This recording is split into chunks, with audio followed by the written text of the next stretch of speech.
¿Serías capaz de sobrevivir si por accidente terminaras dentro del infierno y tuvieras que atravesarlo completamente para poder salir? Al iniciar esta película conocemos a una chica llamada Scarlett, la cual buscaba continuar con la búsqueda de la piedra filosofal después de que su padre muriera, ya que él creía fielmente en su existencia, pero lamentablemente se había quitado la vida antes de encontrarla. Para esto, ella viaja hasta Irán para explorar una antigua cueva con ayuda de un amigo de su padre llamado Reza. Lamentablemente, justo cuando encuentra algo que la conduciría hasta la piedra filosofal, conocido como la llave rosa, el gobierno comienza a derrumbar todo el lugar, aunque por suerte, después de tener una visión de un hombre ahorcado, ella logra salir a tiempo de ahí. Un tiempo después descubrimos que ella estaba documentando su búsqueda, además de ser acompañada por su amigo Benji como camarógrafo. Ellos habían viajado hasta París para buscar a un viejo conocido llamado George, siendo él quien podría ayudarlos a traducir el código de la llave rosa. Al final lo termina encontrando mientras reparaba el reloj de una antigua iglesia. Una vez aquí, ella le pide que la ayude, y aunque al principio se niega por algunos problemas del pasado, al final termina aceptando. Por la noche, ellos descubren que debían ir al museo de la ciudad para traducir la lápida de Flamel, el supuesto creador de la piedra filosofal. Por suerte, logran descifrar que el mensaje estaba oculto detrás de ella, así que después de traducirla, son dirigidos a las catacumbas que se habían convertido en un cementerio durante el siglo XVIII, el cual albergaba los restos de más de 6 millones de cadáveres. Lamentablemente, se dan cuenta de que no podían acceder a todos los túneles de las catacumbas, debido a que estaba prohibido. Pero curiosamente, un chico que estaba ahí dentro les dice que buscaran a alguien llamado Papillón en el club, ya que él los podría ayudar. Al llegar al club, una mujer vestida de blanco ve de una manera bastante extraña a Benji, pero simplemente lo deja pasar. Ellos encuentran a Papillón junto a sus amigos, así que al pedirle ayuda para entrar a las catacumbas y explicarle lo que estaban buscando, él acepta siempre y cuando todos los tesoros que encontraran fueran para él. Una vez que amanece, ellos se equipan con mochilas y linternas para entrar, además de planificar la ruta que tomarían. Inmediatamente descubrimos que la entrada estaba en un túnel donde pasaban las vías del tren, tratándose de un pequeño agujero en el suelo.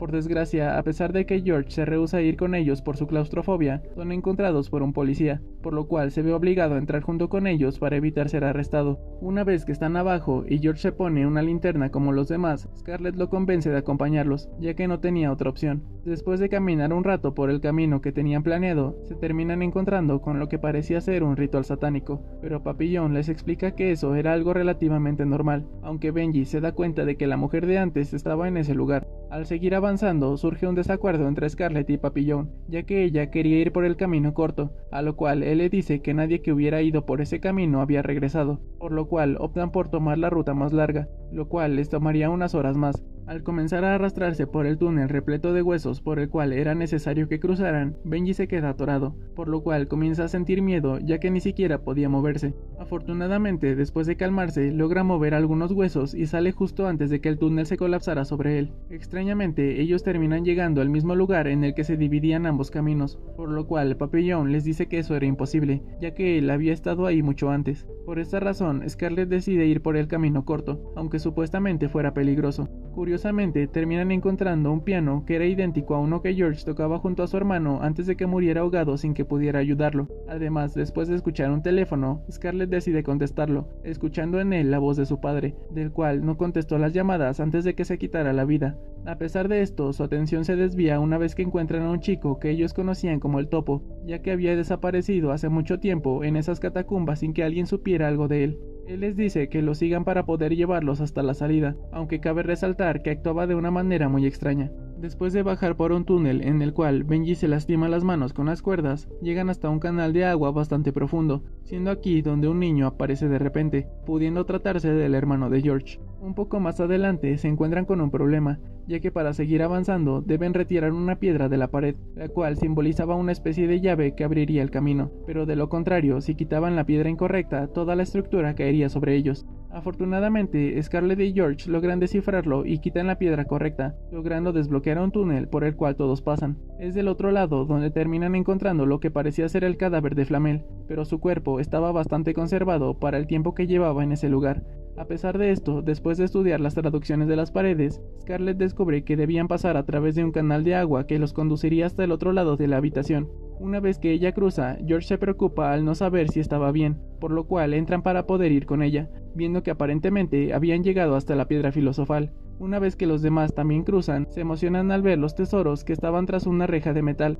En cambio, al ver las pinturas antiguas, Scarlett encuentra en ellas la piedra filosofal, pero también es ahí cuando al quitar la reja para poder llevarse los tesoros, accidentalmente, Papillon junto a los demás terminan causando el derrumbe de la caverna. Esto ocasiona que la novia de Papillon, llamada Souxy, termine con el brazo muy herido, pero Scarlett usa el poder de la piedra filosofal para curarla, viendo que instantes después su brazo estaba como si nada hubiera sucedido. Por desgracia, la alegría de haber encontrado la piedra se termina cuando descubren que ya no estaban en el mismo lugar de antes, ya que según los grabados de las paredes estaban en un lugar igual pero completamente al revés a manera de espejo, del cual para salir tenían que seguir avanzando. Curiosamente, llegan a una habitación igual a la que estaban antes, aunque teniendo que recorrer el mismo camino para salir. Inmediatamente notan muchas diferencias, ya que el cuerpo de Flamel estaba completamente descompuesto, siendo aquí donde el topo comienza a actuar de manera muy agresiva, lanzándose sobre Souxy y golpeándola contra el suelo, acabando de esta manera con su vida, esto sin la posibilidad de revivirla con la piedra filosofal. Al no tener otra opción, simplemente siguen avanzando, llegando hasta el túnel por el cual habían bajado antes, pero justo cuando Benji estaba a punto de bajar junto a los demás, la chica del ritual que vio cuando entraron a ese lugar aparece detrás de él, viendo inmediatamente cómo cae desde lo más alto y termina muriendo al golpearse con el suelo. Al continuar por el canal de agua de antes, este comienza a volverse rojo, haciendo saber que ahora el agua se había convertido en sangre, siendo aquí donde George ve a su hermano de nuevo, pero afortunadamente Scarlett logra calmarlo al decirle que lo que estaba viendo no era real. Lamentablemente, esta vez es Papillon quien ve a uno de sus amigos, al cual no pudo salvar en un accidente de auto que él había ocasionado, siendo este mismo el que le dijo a George y Scarlett dónde podían encontrarlo. Ante esto, Papillon es atraído hacia el auto en llamas en el que estaba su amigo, y a pesar de que los demás intentan ayudarlo, termina enterrado bajo la tierra. Al estar más cerca de la salida, avanzan lo más rápido que pueden, encontrándose con algunas personas vestidas con túnicas blancas y negras, además de que rostros y brazos comienzan a salir de las paredes. Lamentablemente, son sorprendidos por uno de ellos, el cual muerde a George en el cuello y le arranca un pedazo de piel, causando que comience a desangrarse. Al ser perseguidos por aquellas criaturas, no tienen más opción que arrastrarlo para tratar de llegar a la salida, pero cuando Scarlett intenta curarlo con la piedra filosofal, esto simplemente resulta inútil, dándose cuenta en este momento de que la piedra que tenía en realidad era falsa, y la verdadera se había quedado en la habitación que había dejado atrás, por lo cual deja a George junto al otro chico llamado Seth, teniendo que regresar de nuevo por todo lo que había pasado, aunque fuera sumamente peligroso, siendo aquí cuando ve de nuevo a su padre colgado de una soga. Afortunadamente logra llegar de nuevo hasta la habitación donde estaba la piedra, solo para darse cuenta de que aparentemente ella misma era quien tenía el poder de hacer que las cosas fueran como ella quería, por lo cual al entender esto regresa rápidamente con George para salvarlo, llegando a tiempo antes de que las criaturas de antes los mataran. A pesar de que parecía que él había muerto, ella lo besa con la esperanza de poder curarlo, lo cual sorprendentemente funciona, por lo cual se levanta rápidamente y siguen su camino. Cuando llegan a la salida se topan con un pozo muy profundo, al cual ella entiende que debían saltar, simbolizando este mismo un salto de fe, arrepintiéndose así de todos sus pecados. Al ver que habían logrado sobrevivir a la caída, se percatan de que en el suelo había una tapa de alcantarilla, la cual al retirar los deja salir una vez más a las calles de Francia, estando felices por haber sobrevivido. Ante esto, Seth solo se va de ahí para probablemente no volver a verlos jamás, esto mientras Scarlett simplemente abraza a George, terminando así esta historia. Personalmente, esta película me parece de las mejores del tipo de metraje encontrado, además de tomar ideas de la obra de la Divina Comedia y plasmarlas de una manera muy perturbadora. Recuerda que puedes comentar sobre qué otra película te gustaría que hablara en uno de mis próximos videos. Espero que te haya gustado y hasta la próxima.